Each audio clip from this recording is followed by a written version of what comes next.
Economy পড়ে যাবে, তেলের দাম বেড়ে যাবে, প্রেশিয়াস জিনিস পাবেন না, নিত্য প্রয়োজনীয় জিনিসের দাম বেড়ে যাবে। একটা ব্যাটল অনেক কিছু নষ্ট করে ফেলবে।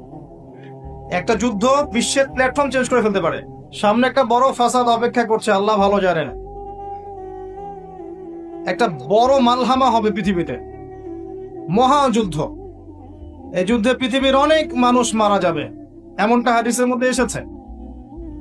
কে জানে, আল্লাহ ভালো জানেন এটা কবে হবে, কত সালে, কিভাবে হবে, আল্লাহ ভালো জানেন। এমন হতেও পারে এটাই সেই পারমাণবিক যুদ্ধের সূচনা, আল্লাহু আ'লাম। কারণ তারা শুরু করেছিল প্যালেস্টাইনকে কেন্দ্র করে, সেখানে পারে নাই। সিরিয়াকে কেন্দ্র করে চেষ্টা করেছে একটা মহাযুদ্ধ লাগানোর, পারে নাই। সিরিয়াকে কেন্দ্র করে প্রায় হয়েই গিয়েছিল, এখানে অনেকগুলো দেশ ইনভলভ হয়ে গিয়েছিল, কিন্তু নিউক্লিয়ার যুদ্ধ পর্যন্ত যায়নি। কিছু মানুষ চাচ্ছে, একটা সভ্যতা চাচ্ছে যে পৃথিবীতে একটা মহাযুদ্ধ ঘটুক, এর ফলে পৃথিবীর ম্যাক্সিমাম মানুষ যেন মারা যায়, পরাশক্তিগুলো দমন হয়ে যায়, সে নতুন করে রাইজ করবে, সেই অপেক্ষায় বসে আছে। প্রথম বিশ্বযুদ্ধের পরে একটা কান্ট্রি বিশ্বের রুলিং স্টেট হয়েছে, দ্বিতীয় বিশ্বযুদ্ধের পর আরেকটা কান্ট্রি বিশ্বের রুলিং স্টেট হয়েছে। এখন অন্য কোন রাষ্ট্রকে যদি পৃথিবীর শাসন রাষ্ট্র হিসেবে আত্মপ্রকাশ করতে হয়, তাহলে বিশ্বে আরেকটা বড় যুদ্ধের দরকার আছে। জ্ঞানী মানুষ ইশারা বুঝবেন, তারা এই চেষ্টাই করছে। এভাবে বিশ্বের পরাশক্তিগুলোকে তারা লড়িয়ে দেওয়ার চেষ্টা করছে, এবং পিছন থেকে তারা দাবার গুটি চালছে, তারা সামনে আসবে না। এগুলো তারা বুঝবে যাদের দু চোখ আছে, খিদর আলাইহিস সালামের মতো।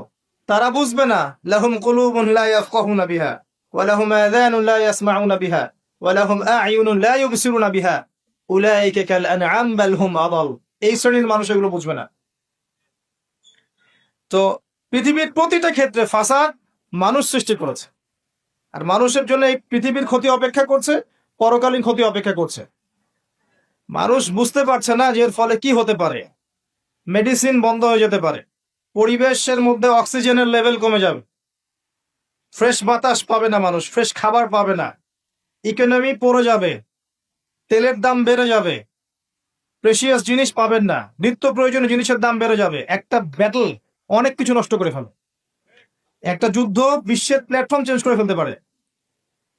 আর যদি সেটা কোনো নিউক্লিয়ার যুদ্ধ হয়, তাহলে তো কথাই নাই, যেখানে বোম একটা পড়বে, শেষ, ম্যাসাকার।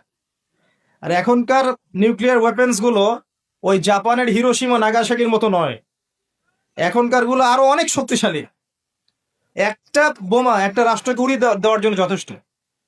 মানুষ কঙ্কাল ছাই হয়ে যাবে, কিচ্ছু করতে পারবে না। আর যেসব রাষ্ট্রের